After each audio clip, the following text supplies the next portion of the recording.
Avez-vous déjà entendu parler de Atmosphere?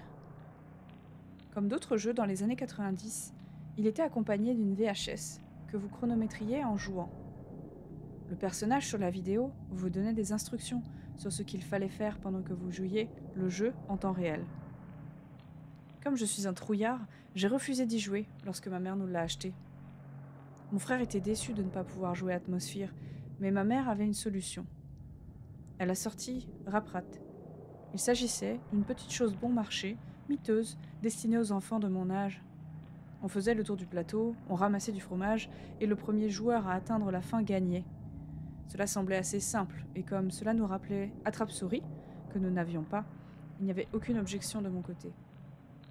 Nous avons inséré le film dans le lecteur cassette et installé le plateau. La première partie de la vidéo était juste une explication simple des règles, ainsi que des instructions sur le fonctionnement du jeu. Puis, Raprat est apparu à la télé. Il n'était pas ce à quoi nous nous attendions. Mon petit frère, qui n'avait que 3 ans à l'époque, a immédiatement quitté la pièce en pleurant. Le rat ne ressemblait même pas à un rat. Ses oreilles étaient bien trop grandes. Il avait une bouche garnie de 2 dents et à l'intérieur de la bouche, tout semblait presque gonflé. La partie la plus frappante de la chose, cependant, était les yeux. Ils étaient grands, vitreux et ressemblaient à des yeux de poisson mort. J'ai demandé, puis dérangé, puis supplié ma mère de l'éteindre. Raprat a soudainement crié fort, en hurlant et gémissant, disant « Attendez votre tour !» d'une voix démoniaque et grave, qui ne ressemblait pas du tout à sa voix nasale habituelle et odieuse. En arrière-plan, on pouvait encore entendre le narrateur dire « C'est Raprat, c'est lui le patron !» encore et encore, sur un ton excessivement sérieux. La vidéo était indescriptible. Des images traversaient l'écran en succession rapide, surcoupées par les yeux sans expression de Raprat. Ces images représentaient certaines des choses dont j'avais peur à l'époque. Une personne regardant par-dessus un balcon, un frelon piquant lentement l'œil de quelqu'un, un gros plan extrême d'une tarentule, une fosse remplie de cobras se tordant, ou une seringue ensanglantée remplie de liquide vert. Nous avons immédiatement éteint la vidéo, et j'ai couru hors de la pièce en hurlant et en claquant ma porte. Il a fallu 20 minutes à ma mère pour me convaincre que la vidéo avait disparu, que je ne la reverrais jamais, plus jamais. J'ai fait des cauchemars toute la semaine à propos de Raprat. Ce n'était pas la dernière fois que je l'ai vu, Raprat. Plus tard, alors que ma copine et moi nous préparions à emménager ensemble, je nettoyais le placard de ma chambre et j'ai retrouvé Raprat avec la même VHS et le même jeu de société à l'intérieur. Il était presque parfaitement intact, à l'exception d'une épaisse couche de toile d'araignée et des moutons de poussière sur le dessus. C'était étrange. Ma mère ne s'en était pas débarrassée? Et que faisait le jeu dans ma chambre? J'ai laissé échapper un petit cri quand je l'ai trouvé. Et ma petite amie est entrée dans la chambre, demandant ce qui n'allait pas. Respirant difficilement, j'ai pu lui répondre « Raprat ». Elle a ri un peu, demandant si c'était une blague. J'ai secoué la tête en expliquant que ce n'était pas le cas. Elle ne me croyait pas, personne ne me croyait, et j'ai décidé que la seule façon de lui prouver était de lui montrer la vidéo. J'ai emprunté le lecteur cassette VHS de mon voisin et je lui ai fait écouter la vidéo. Cependant, les images avaient changé. Je voyais un clown dont le nez éclatait et projetait du sang sur l'écran. J'ai vu une femme seule dans une pièce sombre. J'ai vu un homme forcé de ramasser du métal chauffé à blanc et le tenir dans sa main tendue, transformant sa peau en une bouillie de cuir. Les grattements que j'entendais quand j'étais enfant continuaient, de plus en plus forts. Puis, Raprat est apparu et a commencé à se tordre et à convulser, ses bras se balançant dans tous les sens.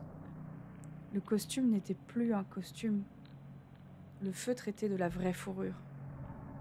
Son visage n'était pas en plastique, mais plutôt un bouquet d'épines avec des dents. Les yeux se tournaient vers l'intérieur et ressortaient soudainement. Les énormes yeux de poisson de Raprat étaient à l'envers et me regardaient droit dans les miens, observant chacun de mes mouvements, chacune de mes expressions. Il a fait un grand sourire et a fait un geste vers ma petite amie et moi, avec une seule main tendue et inhumaine. J'ai entendu un léger grattement à ma porte d'entrée. La télé est devenue muette et montrait désormais des parasites. Le grattage est devenu plus fort. Ce n'était plus un grattement, c'était devenu un bruit sourd. Le bruit sourd de petits pieds sur du bois. Ma petite amie m'a enlacée de peur et mes sens ont repris le dessus.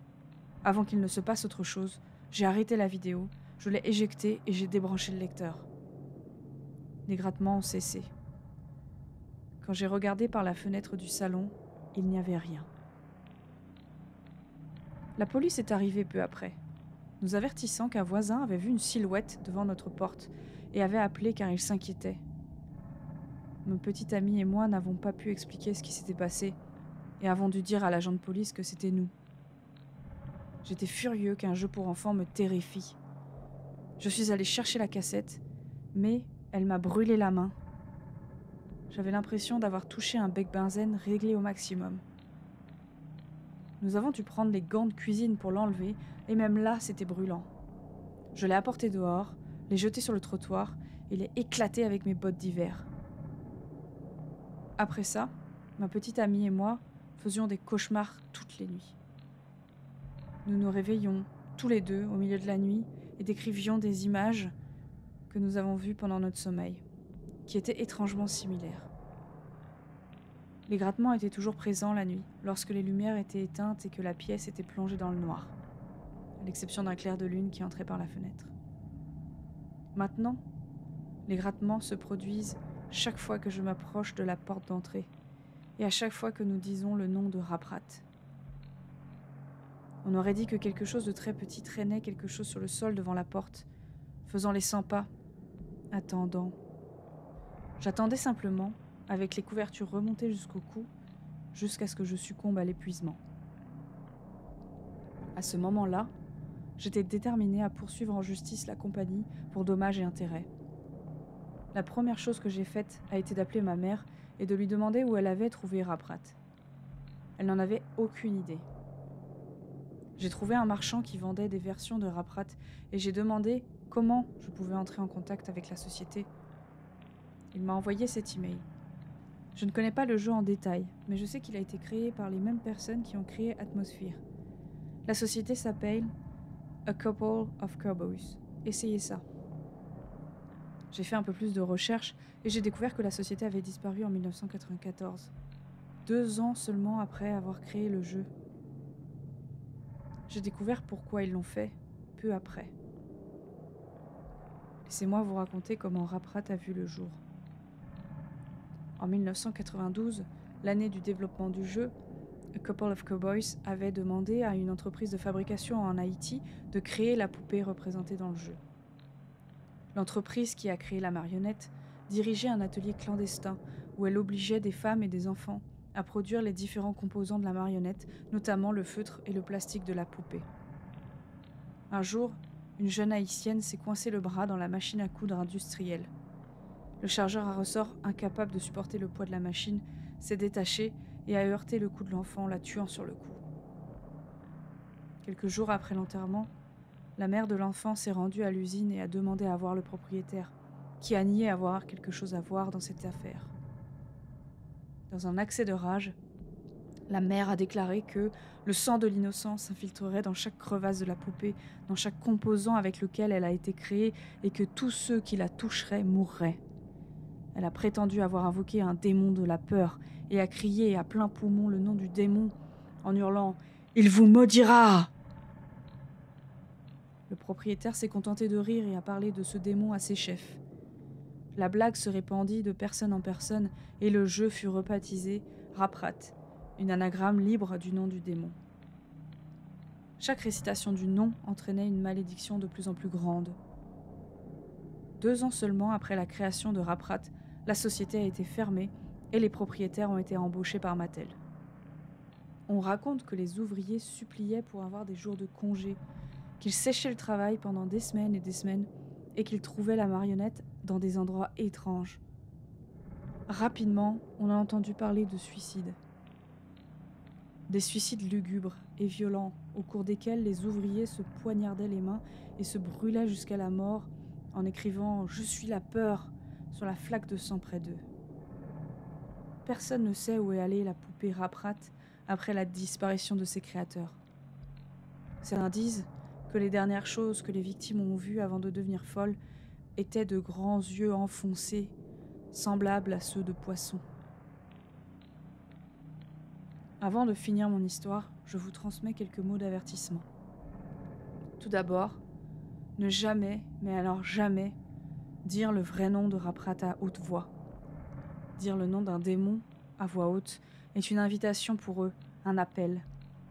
Si vous l'avez déjà fait, vous ne pourrez plus vous en défaire. Ensuite, n'essayez pas de parler à Raprat ou de le contacter. Et pour finir, évitez d'être réveillé entre 3h30 et 4h du matin, lorsque Raprat est le plus susceptible d'essayer de vous effrayer.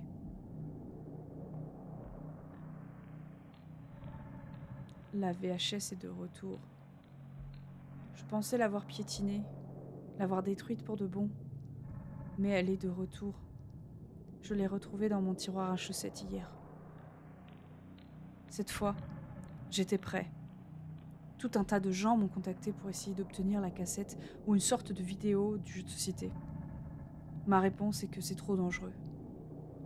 Si je faisais ça, ça pourrait très bien vous rendre fou, vous effrayer à mort. La vidéo, le jeu et Raprat lui-même ont une sorte de pouvoir étrange. Il me suit partout où je vais. Je vois des petites ombres dans un coin, ou j'entends des bruits dans le couloir quand je suis seule à la maison. Si Raprat est là, il vous le fera savoir. Mais il ne vous laissera jamais le voir. Jusqu'à ce qu'il soit trop tard, bien sûr. Beaucoup de gens ont regardé la vidéo normale du jeu de société normal. C'est ça le truc. Raprat peut être normal. Il va vous faire croire qu'il n'est qu'une marionnette. Et ensuite, il vous traquera jour et nuit. Qui aurait pu imaginer qu'un simple jeu de société puisse aller aussi loin ? Ah, c'est vrai que Parker Brothers ont aussi édité un jeu sympa. Ouija.